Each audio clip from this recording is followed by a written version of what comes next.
Hi guys and welcome to today's current affairs top line by Geoid. നമ്മളിന്ന് എടുത്തിരിക്കുന്ന news Indian എക്കണോമിയായിട്ട് relate ചെയ്തിട്ടുള്ളൊരു ന്യൂസാണ്. കഴിഞ്ഞ വർഷം നമ്മൾ വേൾഡിലെ നാലാമത്തെ ലാർജസ്റ്റ് എക്കണോമി ആയി അല്ലേ.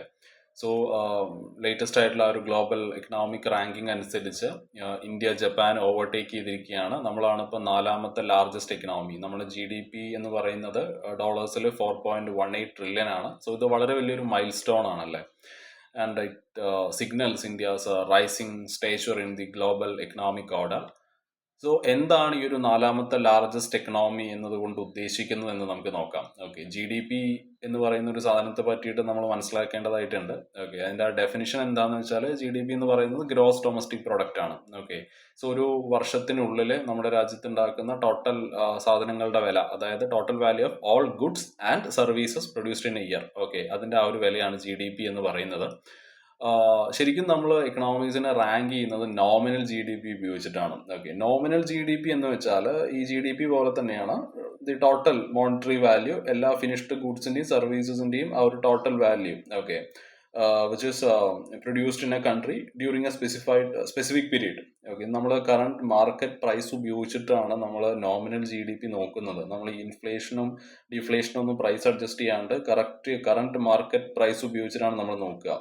അതായത് ഇത് നമുക്കുണ്ടല്ലോ, ഈ ക്വാണ്ടിറ്റി ഉണ്ടല്ലോ, ഈ എത്രത്തോളം ക്വാണ്ടിറ്റി പ്രൊഡ്യൂസ് ചെയ്തു, അതേപോലെ തന്നെ ആ ഒരു പ്രൈസ് ലെവലിലുള്ള വ്യത്യാസങ്ങളെല്ലാം നോമിനൽ GDPയിൽ നമുക്ക് നേരെ മനസ്സിലാക്കാൻ സാധിക്കും.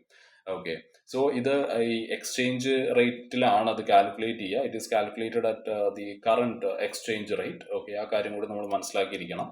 സോ ഇവിടെ ഇന്ത്യയുടെ പൊസിഷൻ നമ്മൾ എടുക്കുന്ന സമയത്ത് നമുക്ക് മേലെയുള്ള ആൾക്കാർ ആരൊക്കെയാണെന്ന് ചോദിച്ചു കഴിഞ്ഞാൽ, ഒന്ന് അമേരിക്കയാണ്, ടോപ്പിൽ നിൽക്കുന്നത് US ആണ്, രണ്ടാമത്തത് ചൈനയാണ്, മൂന്നാമത്തത് ജർമ്മനിയാണ്, നാലാമത്തത് ഇന്ത്യയാണ്, ഇപ്പോൾ അഞ്ചാമത്തത് ആണ് ജപ്പാൻ നിൽക്കുന്നത്. ഓക്കെ, സോ ഈ നോമിനൽ GDP എന്ന് പറയുന്നത് ഞാൻ ഇപ്പോൾ നേരത്തെ പറഞ്ഞതുപോലെ തന്നെ ഈ എക്സ്ചേഞ്ച് റേറ്റും അതേപോലെ തന്നെ സാധനങ്ങളുടെ വില അല്ലെങ്കിൽ ആ ഒരു പ്രൈസ് ലെവൽസ് അനുസരിച്ചിരിക്കും നോമിനൽ GDP. സോ ഇത് നമ്മൾ ഈ പർച്ചേസിങ് പവർ പാരിറ്റിയിലൂടെ എടുക്കുന്ന GDP ഉണ്ട്. ഓക്കെ, അതും ഇതുമായിട്ടുള്ള വ്യത്യാസം എന്താണെന്ന് ചോദിച്ചു കഴിഞ്ഞാൽ, നമുക്ക് അത് ആദ്യം പറയാം. ഓക്കെ, അത് പറഞ്ഞിട്ട് ഇത് പറയുന്നതായിരിക്കും കുറച്ചും കൂടി നല്ലതെന്ന് എനിക്ക് തോന്നുന്നു. സോ ഈ പർച്ചേസിങ് പവർ പാരിറ്റിയിലൂടെ നമ്മൾ എടുക്കുന്ന GDP എന്താണ്, ഈ PPP എന്നുള്ള സാധനം എന്താണെന്ന് നമുക്ക് നോക്കാം. GDP by purchasing power parity. So ആദ്യം തന്നെ ഇതിൻ്റെ ഒരു ബേസിക് ഐഡിയ എന്ന് വെച്ചാൽ, ഈ PPP നമ്മൾ ഇതിലൂടെ നമ്മൾ കമ്പയർ ചെയ്യുമ്പോൾ ശരിക്കും ആൾക്കാർക്ക് അവരുടെ കാശ് കൊണ്ട് എന്ത് വാങ്ങിക്കാൻ പറ്റും എന്നുള്ളതാണ്. ഓക്കെ, അത് വെച്ചിട്ടാണ് നമ്മൾ കമ്പയർ ചെയ്യുക. ഓക്കെ, സോ ആൾക്കാർക്ക് എന്ത് ശരിക്കും നമുക്ക് വാങ്ങിക്കാൻ പറ്റും നമ്മുടെ കാശ് ഉപയോഗിച്ച്. ഇപ്പോൾ ഞാനാണെന്നുണ്ടെങ്കിൽ എനിക്ക് ഇന്ത്യൻ മണി ഉപയോഗിച്ചിട്ട് എനിക്ക് എന്ത് വാങ്ങിക്കാൻ പറ്റും എന്ന് വെച്ചിട്ടാണ് നമ്മളിത് കമ്പയർ ചെയ്യുക. ഓക്കെ, അത് എക്സ്ചേഞ്ച് റേറ്റ് ഉപയോഗിച്ചിട്ടല്ല എന്നുള്ള കാര്യം മനസ്സിലാക്കുക. It is not just by the currency exchange rate. ഈ ഒരു പർച്ചേസിങ് പവർ പാരിറ്റി എക്കണോമീസിനെ കമ്പയർ ചെയ്യുന്നത് ആൾക്കാർക്ക് എന്തും ശരിക്കും വാങ്ങിക്കാൻ പറ്റും, അവരുടെ പൈസ ഉപയോഗിച്ച് എന്ത് വാങ്ങിക്കാൻ പറ്റും എന്നതാണ്. ഓക്കെ, സോ ഈ ഒരു normal G D P comparison എടുക്കുന്ന സമയത്ത് അത് വളരെ കൺഫ്യൂസിങ് ആണ്. അതായത് നമുക്കറിയാം, ഡിഫറെൻറ്റ് രാജ്യങ്ങൾ, അതായത് നിരവധി രാജ്യങ്ങൾ അവരുടേതായിട്ടുള്ള കറൻസീസ് അവർക്കുണ്ടല്ലോ, ഡിഫറെൻറ്റ് കറൻസീസ് ആണ് ഉള്ളത്. അതേപോലെ പ്രൈസിൻ്റെ കാര്യം എടുക്കുമ്പോൾ അതും വളരെയധികം ഡിഫറെൻ്റ് ആണ്. ഇപ്പോൾ സിമ്പിളി നമുക്ക് പറയാൻ പറ്റും, ഇപ്പോൾ നിങ്ങൾ ഇന്ത്യയിൽ നമുക്ക് ഒരു ഭക്ഷണം കഴിക്കണം, നമുക്ക് ഫുഡിൻ്റെ കാര്യം തന്നെ എടുക്കാം. ഓക്കെ, നമുക്കൊരു ഒരു ഫുൾ മീൽ നമുക്ക് വേണമെന്നുണ്ടെങ്കിൽ ഇന്ത്യയിൽ നിങ്ങളൊരു 100 രൂപ കൊടുക്കണമെന്ന് വിചാരിക്കുക. ഇതേ 100 രൂപ വെച്ചിട്ട് നിങ്ങൾ അമേരിക്കയിൽ പോയി കഴിഞ്ഞാൽ നമുക്കറിയാം ഏകദേശം ഒരു $1.5, ഒന്നരയില്ല, ഒരു അപ്രോക്സിമേറ്റ് ഒരു $1.2 ആണെന്ന് വിചാരിക്കാം. ഓക്കെ, നിങ്ങൾക്ക് ഈ $1.2 വെച്ചിട്ട് അമേരിക്കയിൽ പോയി കഴിഞ്ഞാൽ ചിലപ്പോൾ ഒരു കാപ്പിയെ കുടിക്കാൻ പറ്റുള്ളൂ, നിങ്ങൾക്ക് നല്ലൊരു ലാവിഷ് ആയിട്ടുള്ളൊരു മീലൊന്നും കിട്ടില്ല. സോ നമ്മൾ ഇവിടെ ചെയ്തിരിക്കുന്നത് എന്താണ്, അതായത് നമ്മൾ ഈ കറൻസി എക്സ്ചേഞ്ച് റേറ്റ് ഉപയോഗിച്ചിട്ട് നമ്മൾ കൺവേർട്ട് ചെയ്ത് കഴിഞ്ഞാൽ ഇന്ത്യയുടെ കാര്യം വളരെയധികം മോശമാണ്. Okay, India looks more poor than actually. So ഈ PPP ശരിക്കും എന്താണ് ചെയ്യുന്നതെന്ന് ചോദിച്ചു കഴിഞ്ഞാൽ, അതായത് ഈ പർച്ചേസിങ് പവർ പാരിറ്റി എന്താണെന്ന് ചോദിച്ചു കഴിഞ്ഞാൽ, ഇത് വളരെ സിമ്പിൾ ആയിട്ടുള്ളൊരു ഒരേ ഒരു ചോദ്യമാണ് നമ്മുടെ മുന്നിലോട്ട് വെക്കുന്നത്. ഓക്കെ, ഒരു സെയിം സാധനം അത് എങ്ങനെയാണ് ഡിഫറെൻറ്റ് കൺട്രീസിൽ അതെങ്ങനെയാണ്, അതിന് എത്രയാണ് വില എന്നുള്ളതാണ്. Okay, so how much does the same thing cost in different countries. Okay, എന്നിട്ട് അത് GDP ഒക്കെ ആയിട്ട് അഡ്ജസ്റ്റ് ചെയ്തിട്ടാണ് നമുക്കത് ആ ഒരു റിയൽ പർച്ചേസിങ് പവർ എന്നുള്ളൊരു സാധനം നമുക്ക് മനസ്സിലാക്കാൻ കഴിയുക. സിമ്പിളായിട്ട് ഞാൻ വേറൊരു എക്സാമ്പിളും കൂടി പറയാം. ഓക്കെ, അതായത് നമ്മൾ ഇന്ത്യയും ജപ്പാനുമായിട്ട് കമ്പയർ ചെയ്യാന്ന് വിചാരിക്കുക. നമ്മളിപ്പോൾ കമ്പാരിസന് വേണ്ടിയിട്ട് നമുക്കൊരു ബർഗർ എടുക്കാം. ഓക്കെ, ഒരു ബർഗർ എടുക്കാം. സോ ഇന്ത്യയിൽ നിങ്ങളൊരു ബർഗർ വാങ്ങിക്കുകയാണ്. ഓക്കെ, ഇന്ത്യയിൽ നിങ്ങളൊരു ബർഗർ വാങ്ങിക്കുകയാണ്. ആ ബർഗറിന്റെ വില ഇന്ത്യയിൽ ഒരു 100 രൂപയാണെന്ന് വിചാരിക്കുക, 100 ഇന്ത്യൻ റുപ്പിയാണെന്ന് വിചാരിക്കുക. ജപ്പാനിൽ ഈ സെയിം ബർഗറിന്റെ വില 500 രൂപയാണെന്ന് വിചാരിക്കുക, 500 ഇന്ത്യൻ റുപ്പിയാണ് ആ സെയിം ബർഗറിന്റെ വില എന്ന് വിചാരിക്കുക. അപ്പോൾ നിങ്ങളിങ്ങനെ ആലോചിക്കുക, അതായത് ഇപ്പോൾ എനിക്ക് ഒരു മാസം ഇന്ത്യയിൽ ഒരു 1 ലക്ഷം രൂപ വരുമാനമുണ്ട്. ഓക്കെ, എൻ്റെ ഫ്രണ്ട് ജപ്പാനിലുണ്ട്. അപ്പോൾ ജപ്പാനിലുള്ള എൻ്റെ ഫ്രണ്ടിന് ഒരു മാസം ഒരു 5 ലക്ഷം രൂപ വരുമാനം ഉണ്ടെന്ന് വിചാരിക്കാം. ഓക്കെ, അപ്പോൾ നമ്മൾ എക്സ്ചേഞ്ച് റേറ്റ് മെത്തേഡ് ഉപയോഗിക്കുന്ന സമയത്ത് നമ്മൾ മനസ്സിലാക്കേണ്ട കാര്യം എന്താണ്? എനിക്ക് 1 ലക്ഷം, അവൻ 5 ലക്ഷം. അപ്പോൾ എന്താണ്? ജപ്പാൻ ഒരു 5 മടങ്ങ് റിച്ചർ ആണെന്ന് വിചാരിക്കുക. പക്ഷെ നിങ്ങൾ റിയാലിറ്റിയിൽ ആലോചിക്കുന്ന സമയത്ത് ഇന്ത്യക്കാരനായ എനിക്ക് ഈ പൈസ വെച്ചിട്ട് എനിക്ക് എത്ര ബർഗർ? ഒരു 1000 ബർഗർ വാങ്ങിക്കാൻ പറ്റും അല്ലേ? ജപ്പാനിലിരിക്കുന്ന അവനും 1000 ബർഗർ വാങ്ങിക്കാൻ പറ്റുള്ളൂ. ഓക്കെ, ആ പർച്ചേസിങ് പവർ സെയിം ആണ്. സോ ഈ PPP പറയുന്നത് ഇത്രയേ ഉള്ളൂ, അതായത് economically they are more equal, okay, than they appear. Okay, ആ ഒരു ഐഡിയ ആണ്, ആ ഒരു കാര്യം നമ്മൾ മനസ്സിലാക്കി വെക്കുക. അപ്പോൾ ഈ നോമിനൽ GDPയും ഈ പർച്ചേസിങ് പവർ പാരിറ്റിയും തമ്മിലുള്ള ആ ഒരു വ്യത്യാസം നമ്മൾ എടുക്കുന്ന സമയത്ത് നമുക്കറിയാം നോമിനൽ GDP മോസ്റ്റ്ലി എക്സ്ചേഞ്ച് റേറ്റിലാണ്. അത് ബേസ് ചെയ്തുകൊണ്ടാണ് നോമിനൽ GDP ഉള്ളത്. ഇപ്പോൾ GDP ഈ PPP ഉപയോഗിച്ചുകൊണ്ടുള്ള GDP ആണെന്നുണ്ടെങ്കിൽ അത് ബേസ് ചെയ്തിരിക്കുന്നത് ലോക്കൽ പ്രൈസ് ബേസ് ചെയ്തിട്ടാണ് അല്ലേ? അതേപോലെ നോമിനൽ GDP കാണിക്കുന്നത് എന്താണ്? ആ ഒരു ഗ്ലോബൽ ഇക്കണോമിക് പവർ ആണ് കാണിക്കുന്നത്. അതേപോലെ PPP ഉപയോഗിച്ചുകൊണ്ടുള്ള GDP കാണിക്കുന്നത് എന്താണ്? ആ ഒരു റിയൽ ആയിട്ടുള്ള ഒരു ലിവിങ് സ്റ്റാൻഡേർഡ് ആണ്. ഇപ്പോൾ ഈ നമ്മുടെ പർച്ചേസിംഗ് പവർ പാരിറ്റി വെച്ചിട്ടുള്ള GDP നോക്കുകയാണെന്നുണ്ടെങ്കിൽ ഇന്ത്യ 3-ാം സ്ഥാനത്താണ്. നോമിനൽ GDP വെച്ച് നോക്കുകയാണെന്നുണ്ടെങ്കിൽ നമ്മൾ 4-ാം സ്ഥാനത്താണ്.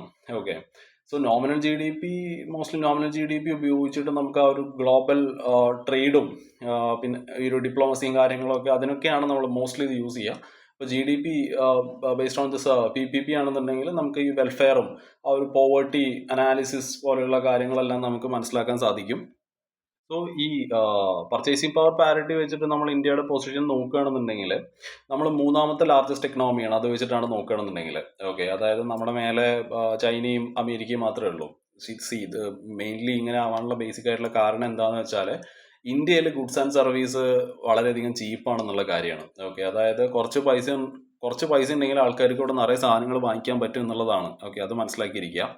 സോ നമ്മൾ ഈ ഒരു പർച്ചേസിങ് പവർ പാരിറ്റിയിലൂടെ നമുക്ക് പോവർട്ടി മനസ്സിലാക്കാൻ പറ്റും, ആൾക്കാരുടെ ആ ഒരു ലിവിങ് സ്റ്റാൻഡേർഡ് നമുക്ക് മനസ്സിലാക്കാം, ഇന്നിക്വാലിറ്റി എത്രത്തോളം ഉണ്ടെന്ന് നമുക്ക് മനസ്സിലാക്കാൻ പറ്റും, ബാക്കി ഡെവലപ്മെന്റ് ഔട്ട്കംസും കാര്യങ്ങളെല്ലാം നമുക്ക് അറിയാൻ പറ്റും അല്ലേ? സോ നമ്മൾ ആലോചിക്കേണ്ട കാര്യം എന്താന്ന് പറഞ്ഞാൽ ഇന്ത്യയിൽ ഈ പെർ ക്യാപിറ്റ ഇൻകം എന്ന് പറയുന്ന സാധനം വളരെയധികം കുറവാണ്. ഓക്കെ, എന്നാൽ കൂടി നമ്മുടെ ഈ ഒരു PPP ബേസ് ചെയ്തുകൊണ്ടുള്ള GDP കാണിക്കുന്നത് ഇന്ത്യയുടെ ആ ഒരു ഇക്കണോമിക് സ്ട്രെങ്ത് ആണ്, ഒളിഞ്ഞു കിടക്കുന്ന ആ ഒരു എക്കണോമിക് സ്ട്രെങ്ത് ആണ് ശരിക്കും ഇത് കാണിക്കുന്നത്. ഓക്കെ, സോ ഒരു 1 ലൈൻ കൺക്ലൂഷൻ പറയാനാണെന്നുണ്ടെങ്കിൽ ഈ ഒരു പർച്ചേസിംഗ് പവർ പാരിറ്റി ബേസ് ചെയ്തുകൊണ്ടുള്ള GDP കാണിക്കുന്നത് നമ്മുടെ എക്കണോമിയുടെ ആ ഒരു റിയൽ പർച്ചേസിംഗ് പവർ ആണ്. Okay, by adjusting for price differences across the countries. Okay, so ആ ഒരു ലിവിങ് സ്റ്റാൻഡേർഡ് കമ്പയർ ചെയ്യാൻ ഇത് വളരെയധികം യൂസ്ഫുൾ ആണ്. സോ നോമിനൽ GDP നമുക്ക് പറഞ്ഞു തരുന്ന അല്ലെങ്കിൽ ആ തരുന്ന ഒരു പിക്ചർ എന്താണ്? അതായത് നമ്മുടെ എക്കണോമി എത്രത്തോളം വലുതാണ് എന്നുള്ളതാണ്. അതായത് ഗ്ലോബലി നോക്കുകയാണെന്നുണ്ടെങ്കിൽ നമ്മുടെ എക്കണോമി എത്രത്തോളം വലുതാണ് എന്നാണ് നോമിനൽ GDP പറഞ്ഞു തരുന്നത്.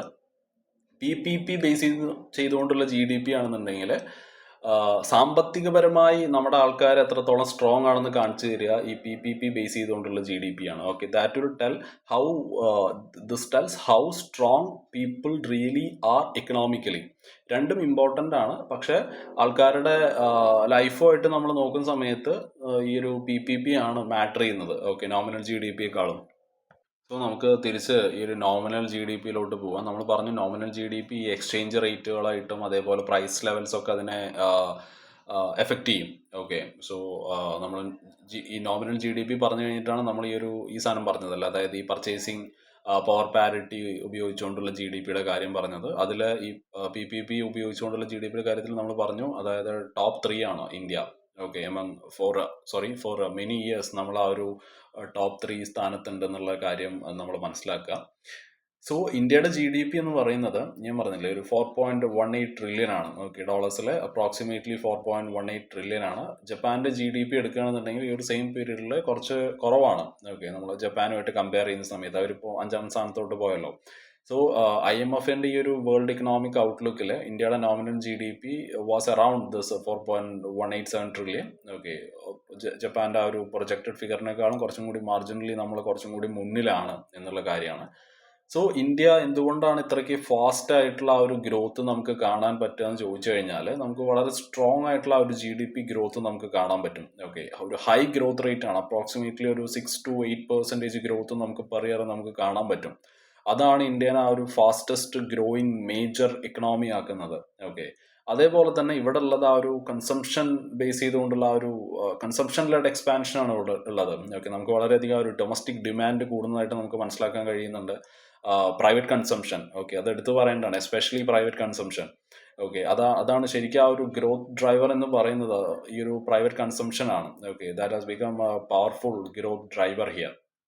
അതേപോലെ തന്നെ നമുക്കിപ്പോൾ വളരെ അധികം നല്ല പോളിസി മെഷേഴ്സും സ്ട്രക്ചറൽ റിഫോംസും കാര്യങ്ങളെല്ലാം നമുക്ക് കാണാൻ പറ്റും. ഇപ്പോൾ ഇൻഫ്രാസ്ട്രക്ചറിൻ്റെ കാര്യം എടുക്കുന്ന സമയത്ത് ഈ റോഡുകളാണെന്നുണ്ടെങ്കിലും റെയിൽ നെറ്റ്വർക്ക്സ്, ഡിജിറ്റൽ ഇൻഫ്രാസ്ട്രക്ചർ, ഇതെല്ലാം ഈ കഴിഞ്ഞ കുറേ വർഷത്തിൽ നന്നായതായിട്ട് നമുക്ക് പറയാൻ സാധിക്കും. ഓക്കെ, അതും ഒരു മെയിൻ ഫാക്ടറാണ് ഈ ഇന്ത്യയുടെ ആ ഒരു ഗ്രോത്തിന്. ഒന്ന് ഇൻഫ്രാസ്ട്രക്ചറിലുള്ള നമ്മുടെ സ്പെൻഡിങ് ആണ്. രണ്ടാമത്തെ കാര്യം, ആ ഒരു നമ്മളിപ്പോൾ ഇന്ത്യയിൽ ഒരു ബിസിനസ് ചെയ്യണമെന്നുണ്ടെങ്കിൽ അത് കുറച്ചും കൂടി എളുപ്പമാക്കിയിട്ടുണ്ട് അല്ലേ. അതായത് ഒരുപാട് കോംപ്ലിക്കേഷൻസ് ഒന്നും ഇല്ലാണ്ട് ആ ഒരു ഈസ് ഓഫ് ഡൂയിങ് ബിസിനസ് അതിൽ വന്നിട്ടുള്ള ആ ഒരു ഇമ്പ്രൂവ്മെന്റ് നമ്മൾ എടുത്തു പറയേണ്ട കാര്യമാണ്. പിന്നെ ഒരുപാട് മാനുഫാക്ചറിങ് ഇൻസെൻറ്റീവ്സ് നമ്മൾ കൊടുക്കുന്നുണ്ട് അല്ലേ. ഇപ്പോൾ മേക്ക് ഇൻ ഇന്ത്യ പോലെയുള്ള നമ്മുടെ കുറച്ച് സ്കീമുകൾ ഉണ്ടല്ലോ. സോ ഇതെല്ലാം നമ്മുടെ പ്രൊഡക്ടിവിറ്റിയെയും നമ്മുടെ ഇൻവെസ്റ്റ്മെന്റിനെയും ബൂസ്റ്റ് ചെയ്യാൻ നമ്മളെ വളരെയധികം സഹായിക്കുന്നുണ്ട്.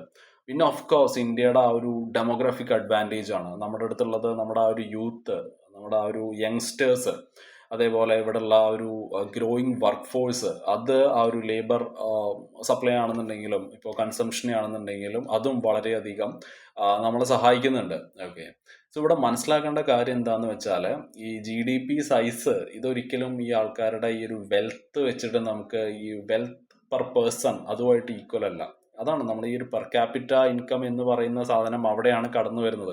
ഇന്ത്യയുടെ പെർ ക്യാപിറ്റ ഇൻകം എന്ന് പറയുന്നത് ഡോളേഴ്സിൽ ഏകദേശം ഒരു അപ്രോക്സിമേറ്റ് കണക്കെടുക്കുകയാണെന്നുണ്ടെങ്കിൽ ഒരു 2800 ആണ്. ഓക്കെ, 2800 ആണ്.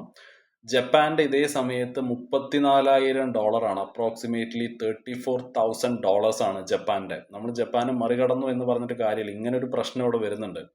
ഓക്കെ, സോ ഇത് കാണിക്കുന്നത് എന്താണ്, അതായത് ആ ഒരു നമ്മുടെ എക്കണോമിയുടെ സൈസ് അത് വെച്ചിട്ട് നമുക്ക് ഒരിക്കലും ആ ഒരു ലിവിങ് സ്റ്റാൻഡേർഡ്സ് കൂടി എന്ന് നമുക്ക് പറയാൻ സാധിക്കില്ല ഇന്ത്യയിൽ. അതാണ് ഇവിടുത്തെ ഒരു പ്രശ്നം, അവിടെയാണ് വരുന്നത്. ഓക്കെ, അതായത് ആ ഒരു സ്ട്രക്ചറൽ ചാലഞ്ചസ് ഇവിടെ നിലനിൽക്കുന്നുണ്ട് എന്ന് വേണം നമ്മൾ മനസ്സിലാക്കാൻ. ഒന്ന്, ഇൻഫോർമൽ സെക്ടർ അവരുടെ ആ ഒരു ഡോമിനൻസ് ആണ്. ഓക്കെ, ഇൻഫോർമൽ സെക്ടർ ഇവിടെ കൂടുതലാണ്, അതിൽ തൊഴിലെടുക്കുന്ന ആൾക്കാരുടെ എണ്ണം കൂടുതലാണ്. അതേപോലെ തന്നെ female low we can see this labour participation.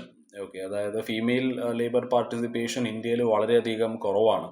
അതേപോലെ തന്നെ നമ്മൾ ഈ ഇൻഫ്രാസ്ട്രക്ചറിൻ്റെ കാര്യങ്ങളൊക്കെ ഞാൻ പറഞ്ഞല്ലോ. പക്ഷെ റൂറൽ ഏരിയാസിലോട്ട് വരുന്ന സമയത്ത് നമുക്ക് ഈ ഒരു ഇൻഫ്രാസ്ട്രക്ചർ അധികം നല്ലതായതായിട്ട് നമുക്ക് അങ്ങനെ കാണാൻ സാധിക്കുന്നില്ല. ഓക്കെ, സോ ഈ ഇഷ്യൂസ്, അതായത് ദേ ബെനിഫിറ്റ് ഗ്രോത്ത്, ബട്ട് നമ്മൾ മനസ്സിലാക്കേണ്ട കാര്യം എന്താണെന്ന് വെച്ചാൽ ദിസ് മസ്റ്റ് ബി ഇൻക്ലൂസീവ് അല്ലേ. അതായത് ആ ഒരു ഹ്യൂമൻ ഡെവലപ്മെൻറ്റും കൂടി നമ്മളിവിടെ കുറച്ചും കൂടി മെച്ചപ്പെടുത്തേണ്ടതായിട്ടുണ്ട്. അതേപോലെ നമ്മൾ ഭാവിയിലുള്ള കാര്യങ്ങളെ പറ്റിയിട്ട് പറയാനാണെന്നുണ്ടെങ്കിൽ, ആ ഒരു ഫ്യൂച്ചർ പ്രൊജക്ഷൻസിൻ്റെ കാര്യം എടുക്കുകയാണെന്നുണ്ടെങ്കിൽ, നമ്മൾ 3ാമത്തെ ലാർജസ്റ്റ് എക്കണോമി ആവുമെന്നാണ് പറയുന്നത്. നമ്മൾ ജർമ്മനിയെ ഓവർടേക്ക് ചെയ്യും കുറച്ച് വർഷങ്ങൾക്കുള്ളിൽ എന്നാണ് പറയുന്നത്. മോസ്റ്റ്ലി 2027 മുതൽ 2030 നമ്മൾ 3ാമത്തെ ഒരു വലിയ സാമ്പത്തിക ശക്തി ആവുമെന്നാണ് പറയുന്നത്. ഓക്കെ, നമ്മുടെ ജി ഡി പി ഏകദേശം ഒരു $7 ട്രില്യൺ മേലെ പോകുമെന്നാണ് ഇപ്പോൾ നമ്മൾ മനസ്സിലാക്കേണ്ടത്. സോ ചില ലോങ് ടേം ഫോർകാസ്റ്റ് പറയുന്നത് ഇതിനും മേലെ നമ്മൾ പോകാനുള്ള ചാൻസ് ഉണ്ട് എന്നുള്ളതാണ്. സെക്കൻഡ് ലാർജസ്റ്റ് എക്കണോമി ആവുമെന്നാണ് പറയുന്നത്. ഈ ഒരു പർച്ചേസിങ് പവർ പാരിറ്റിയുടെ ടേമിൽ നമ്മൾ പറയുകയാണെന്നുണ്ടെങ്കിൽ 2038 കൂടിയിട്ട് 2ാമത്തെ ലാർജസ്റ്റ് എക്കണോമി ആയിട്ട് ഇന്ത്യ മാറും എന്നാണ് പറയുന്നത്. സോ ഇങ്ങനെയൊക്കെ മാറണമെന്നുണ്ടെങ്കിൽ നമുക്ക് വേണ്ടത് എന്തൊക്കെയാണ്? നമുക്ക് വേണ്ടത് നല്ലൊരു എക്കണോമിക് സ്ട്രാറ്റജി നമുക്ക് വേണം അല്ലേ?